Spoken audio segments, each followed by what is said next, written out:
ከሰማይ የመጣሽ እግዚአብሔር ስጦታ ክራር ሰባሪው ድምፃዊ የዓለም መድኃኒት ፈዋሽ ነሽ ሙዚቃ በድህነቱ ሚስቱ የተወችው በእናቱ ሞት ሐዘን አቅሉን ስቶ አማኑኤል ሆስፒታል የገባው ዝነኛ ሙዚቀኛ በሙዚቃ ስራው ከኢቲቪ የተከፈለው 12 ብር ብቻ የሆነው ስራዎቹ ዘመንን ተሻግረው ዛሬም ድረስ በፍቅር የሚደመጡለት የክራሩ ንጉስ ካሳ ተሰማ የአባይ ውሃ ሞልቶ ይፈሳል ቦይለው ዕውቁ የሮክ ሙዚቀኛ ኤንድሪክስ መድረክ ላይ ሙዚቃን ካቀረበ በኋላ ጊታሩን ይሰባብራል። በሌላ መድረኩም ሌላ ጊታርን ይይዛል። ኤንድሪክስና ጊታር ወዳጅነታቸው ለመድረክ ብቻ ሆኖ ለበርካታ ዓመታት ተጉዘዋል። የካሳ ተሰማ ግብርም እንዲያ ነበር። አዲስ አበባ ተወልዶ ደደር ያደገው ካሳ ተሰማ ክራር በእጁ ዕድሜ አይኖራትም አሉ። ክራሩን እየመታ ካንጎራጎረ በኋላ ክራሯን ይሰባብራት ነበር። ብስጭቱን ባናዘዘችውና ባስቆዘመችው ክራሩ ላይ ይወጣ ነበር። ተከድቷል፣ ተንቋል፣ በድህነቱ ተፈትኗልና። የመነን መጽሔት አዘጋጁ ብርሃኑ ዘሪሁን በአንድ ወቅት ስለዚሁ ጉዳይ ጠይቆት ነበር። ለምን ክራርህን ትሰባብራለህ ሲል የካሳ መልስ አጭር ነበር። እንዲህ ሲል መለሰለት፣ ስለምበሳጭ። ለምን ትበሳጫለህ? 4 የወለደችልኝ የመጀመሪያ ሚስቴ የደህና ወገን ነበረችና መተዳደሪያችን አልበቃንም ድሃነ ብላ ጥላኝ ሄደች።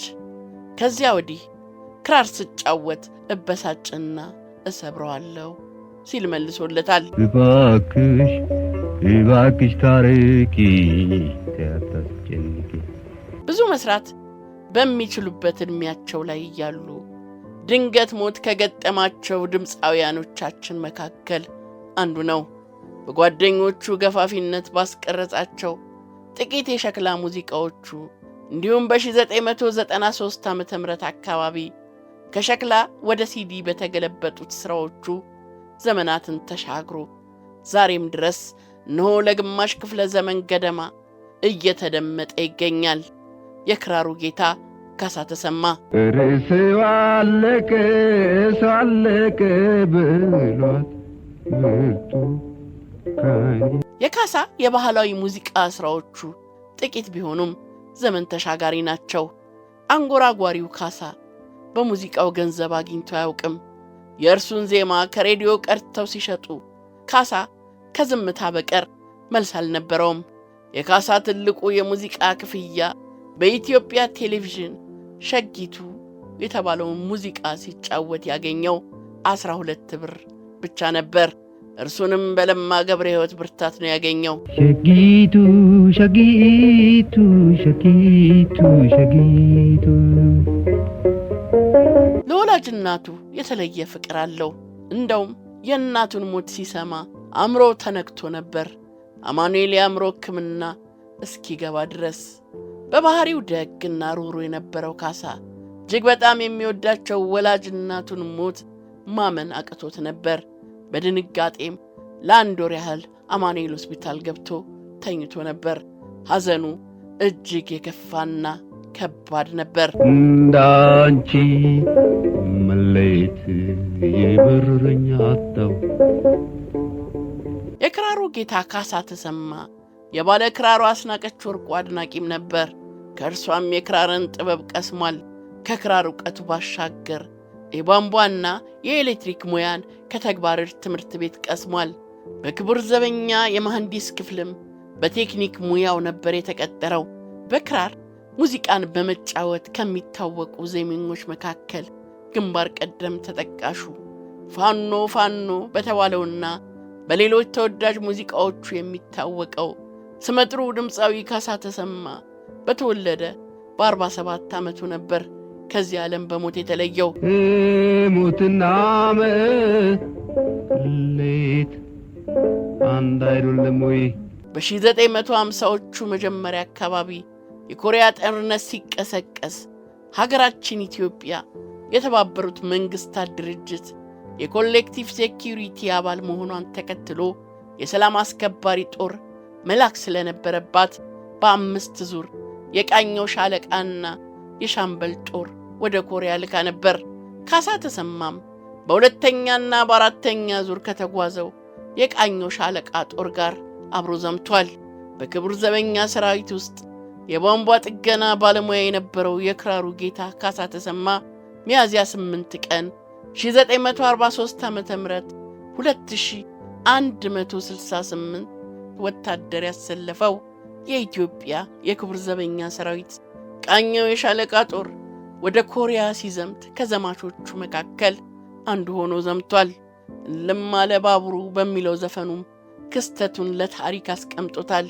በሙዚቃው በኩል በኮሪያ ልሳነ ምድር ላሳየው ጀግንነት የቀዳማዊ ኃይለ ሥላሴ የብሔራዊ አገልግሎት የወርቅ ሜዳሊያ ተሸልሟል።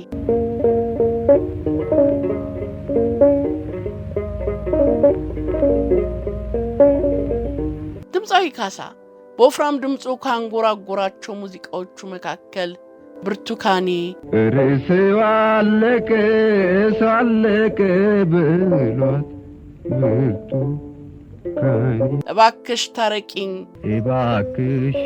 እባክሽ ታረቂኝ ያታስጨንቂኝ፣ ሙዚቃና ሸግዬ የሚሉት ይጠቀሳሉ። ሙዚቃ ነሽ እኮ ለሰዋብነት። የሚገርመው እንዲህ በክራሩና ድምፁ አውራ ሆኖ እኔ ዘፋኝ ነኝ ብሎ እንኳን አያውቅም፣ እንደዛም አያስብም። ዘፈኖቹን ያስቀረጸውን በጓደኞቹ ውትወታና ጥረት ነበር። ከዘፈኖቹ መካከል ሸጊቱ ከሚለው ዘፈኑ ውጪ ምንም ገንዘብ አግኝቶባቸው አያውቅም። ሸጊቱ ሸጊቱ ሸጊቱ ሸጊቱ። በአብዛኛው ዘፈኖቹ ደስታን የሚሞሉ ሳይሆን ከልብ ሐዘን የተቀዱና ቁዘማ የሚደመጥባቸው ናቸው። በተለይ የመለየት ድባብ ያጠላባቸው ስንኞቹ ከክራር ድርደራው ጋር ተጣምረው ትካዜን ይጭናሉ። ሕመም ያየለባቸው እህታ የተጣባቸው ናቸው። እስኪ አንዳንድ ስንኞቹን እየመረጥን እንይ። ቁጭ ብዬ ግራዋ ቆሜ ኮሶ ጠጣሁ፣ እንዳንቺ መለየት የመረረኝ አጣሁ። ቁጭ ብዬ ግራዋ ቆሜ ኮሶ ጠጣሁ። ስሜቱን የሚገልጽበት መከፋቱን የሚተነፍስባት በቁዘማ ታዛ የምታስጠልለው ለስሜቱ ቅርብ የሆነችው ሙዚቃ ናትና ለሙዚቃም እንዲዘፍኑላቷል። ሰው ሐዘን ሲወረው ቸግሮት መሸሻ አንቺ ነሽ ምሽጉ እስከ መጨረሻ። አንቺ ነሽ ምሽጉ እስከ መጨረሻ። የድምፁ ቃና በእኛ አገር ከተደመጡ ድምፃውያን መካከል በልዩነት ያስጠራዋል። እኩያ የሌለው ጎላ ጎርነን ያለውና ባሪቶን ድምፁ ለመስማት ያስገድዳል። ከክራሩ ድርደራው ጋር ቃላቶቹን ጎተት የሚያደርግባቸው መንገድ፣ ዜማ አጣጣሉ፣ ግጥም አሰካኩ እስካሁን መሳይ አልባ አድርጎታል። ከዜማው ጋር አፍታ ሲወስድ ያለው የክራሩ ግርፍ ልዩ ነው። ቁጭ ብዬ ግራዋ ቆሜ ኮሶ ጠጣው፣ እንዳንቺ መለየት የመረረኝ አጣሁ። ይመራል ይላሉ ኮሶ መጠጣት፣ ሱስ የሚመረው ወዶ መለየት። ምን ያለው አሞራ ከዛፍ ይሟገታል፣ ከሚወዱት ጋራ ማን ሲኖር አይቶታል። ብርቱካን በልቼ ሎሚ ሎሚ ያገሳኝ፣ አንቺ እንደምንድነሽ እኔን ልቤን ነሳኝ። አንቺ እንደምንድነሽ እኔን ልቤን ነሳኝ። አባይን ተሻግሮ አባይ አለ ወይ? ሞትና መለየት አንድ አይደሉም ወይ? ሞትና መለየት አንድ አይደለም ወይ?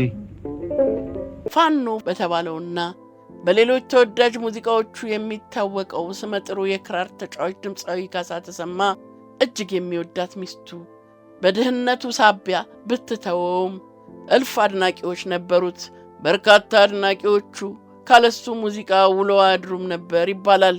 እንደውም የክቡር ዘበኛ ሰራዊት ዋና አዛዥ እንዲሁም የ1953ቱ የመንግሥት ግልበጣ ሙከራ መሪ የነበሩት ብርጋዴር ጀነራል መንግሥቱ ንዋይ ሁልጊዜም ማታ ማታ የካሳን የክራር እንጉርጉሮ ካልሰሙ እንቅልፍ እንደማይወስዳቸው በቅርብ የሚያውቋቸው ሰዎች ይናገራሉ። ፋኖ ፋኖ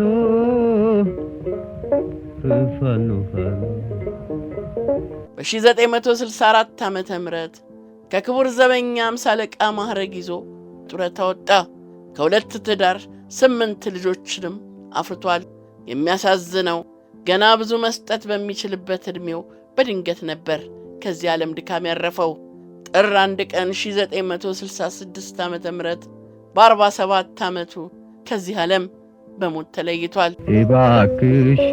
እባክሽ ታረቂኝ ያታስጨንቂ